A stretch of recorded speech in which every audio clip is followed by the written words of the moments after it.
I overheard my husband saying something about our autistic son that changed everything. Now I'm faced with an impossible choice for our family. I never thought I'd be here, questioning everything I thought I knew about my marriage and my family. My name is Sarah, and 5 years ago, I married Tom, thinking we'd face whatever life threw at us together.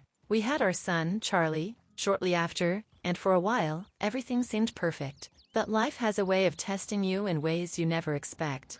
When Charlie was about 3, we started noticing he was different from other kids his age. He wouldn't make eye contact, struggled with changes in routine, and his speech development was delayed. The pediatrician appointments became more frequent, each one filling me with a mixture of worry and hope. Finally, when Charlie was 3.5, we got the diagnosis: autism. I remember that day clearly. Tom squeezed my hand as the doctor explained what this meant for Charlie and for us as a family. I saw tears in Tom's eyes, and I thought they were the same as mine, tears of concern, yes, but also of determination to do whatever it took to give our son the best life possible. Now, I wonder if I misread them entirely. The first year after the diagnosis was intense. We threw ourselves into early intervention programs, occupational therapy, speech therapy, anything that might help Charlie. I researched constantly, joined support groups, and tried to learn everything I could about autism. Tom seemed on board at first, attending parent education sessions with me and helping to implement the strategies we learned. But gradually, things began to change. Tom started staying later at work, claiming big projects needed his attention. When he was home, he'd spend more time in his home office or out in the garage tinkering with his motorcycle, a hobby he'd picked up recently, saying he needed something to clear his head. I noticed the shift in his interaction with Charlie, too. Where he used to try to engage him in play, now he'd just turn on the TV and let Charlie stim with his favorite toy trains. When Charlie would have meltdowns, which, yes, could be overwhelming, Tom would just leave the room, leaving me to handle it alone.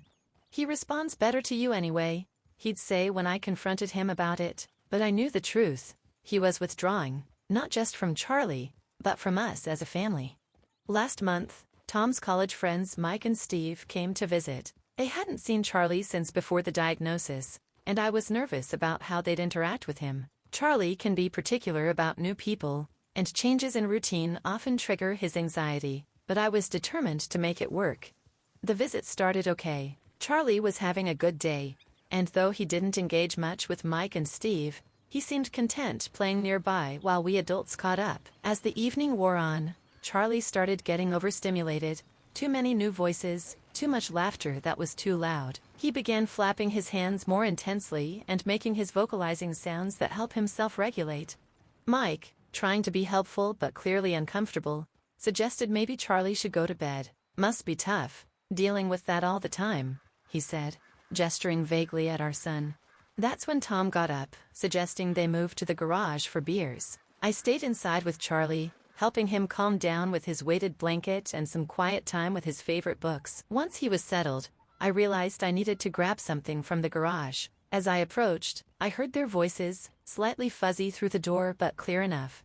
"Just don't know how much more I can take," Tom was saying. "It's like living with a stranger sometimes, you know, a stranger who needs constant attention and can't even tell you what they want." My hand froze on the doorknob as Steve replied, "Man, that's rough. But kids are hard in general, right? It'll get easier as he gets older." Tom's bitter laugh made my stomach turn. Will it? Because from everything I've read, this is it. This is our life now. Sometimes I look at other families at the park, you know? Their kids playing together, having actual conversations. Charlie can barely say dad, and half the time he doesn't even seem to know I'm there. "Have you talked to Sarah about how you're feeling?" Mike asked.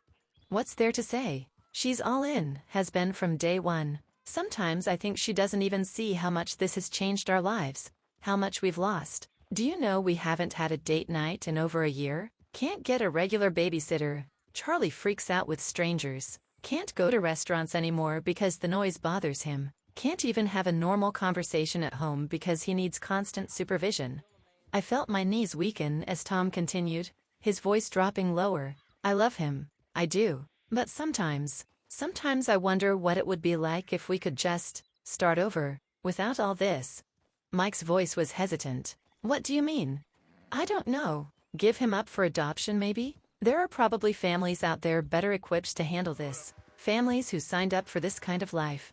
I must have made a sound because they all went quiet suddenly. I quickly moved away from the door, my heart pounding in my chest. Give him up for adoption? Our son, the beautiful, challenging, amazing little boy who'd changed our lives forever? I couldn't believe what I was hearing. The next few days were a blur. I tried to act normal, but every time I looked at Tom, all I could hear were his words in the garage. How could he even think about giving up our child? The same little boy who lights up when he successfully completes a puzzle, who has the most beautiful laugh when he's truly happy, who might struggle with words but shows his love in so many other ways? A week after the garage incident, I finally confronted Tom. We were in the kitchen after putting Charlie to bed, one of the few times we could talk without interruption. I heard you, I said simply, in the garage with Mike and Steve. Tom's face went pale, then red. Sarah, How could you? My voice cracked. How could you even think about giving him up? I was just venting, Tom defended weakly. You don't understand how overwhelming this all is. I felt anger surge through me. I don't understand. I'm there every day, Tom. Every meltdown, every therapy session, every small victory and setback. I'm there. Where are you? The argument that followed was quiet but intense. We'd both gotten good at arguing without raising our voices, aware that loud noises upset Charlie. Tom tried to backtrack, saying he didn't really mean it, that he was just frustrated and looking for sympathy from his friends. But he also didn't apologize. Instead, he turned it around on me.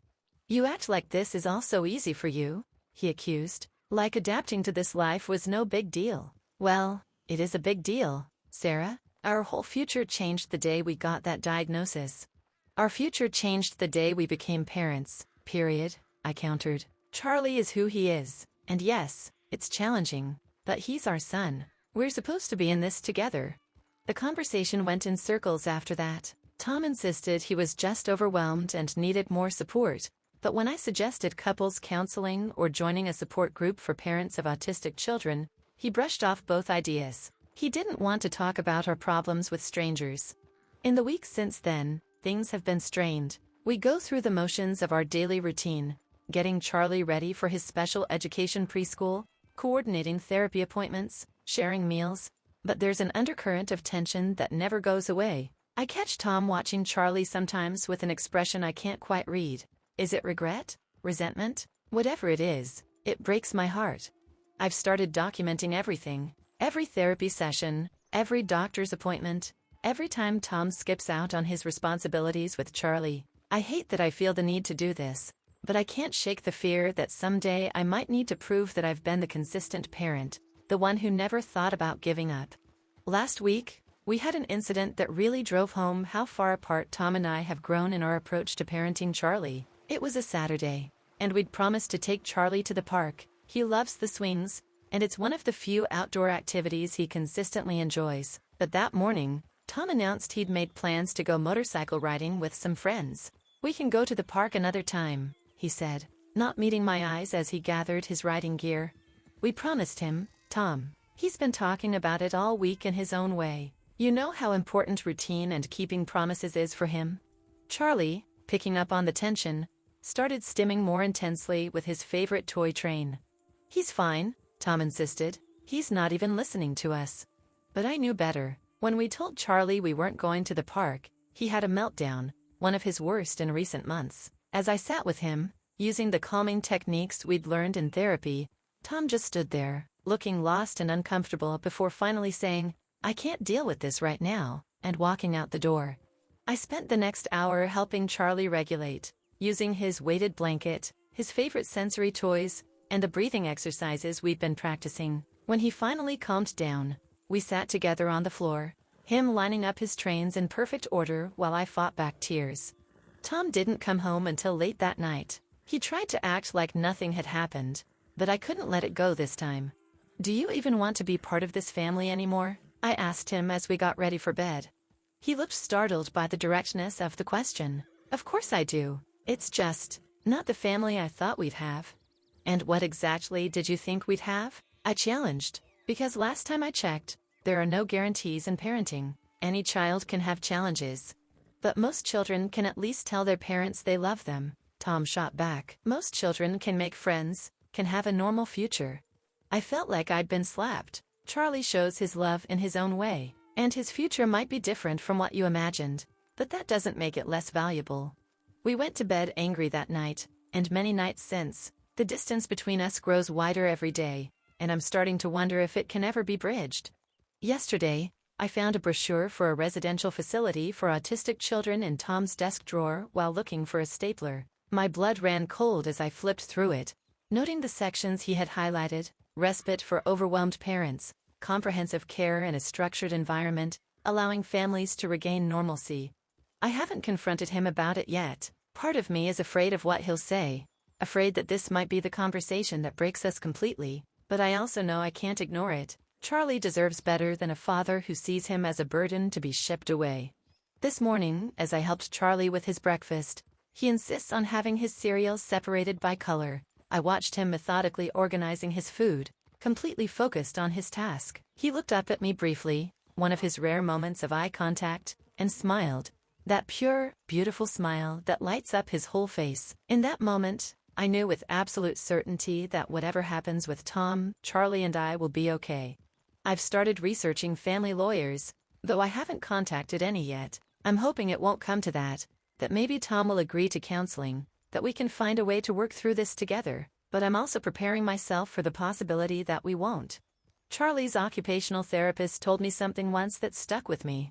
Different, not less. My son may be different from what Tom imagined, from what society considers normal, but he is not less. He is exactly who he's meant to be, and if Tom can't see that, can't love and accept him fully, then maybe our family needs to look different too.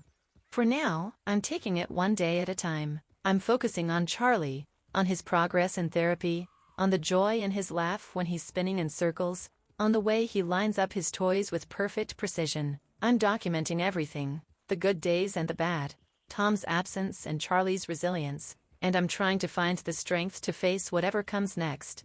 Because at the end of the day, this isn't just about me and Tom anymore. It's about Charlie, and making sure he grows up knowing he is loved, valued, and perfect exactly as he is, even if that means loving him enough for both parents.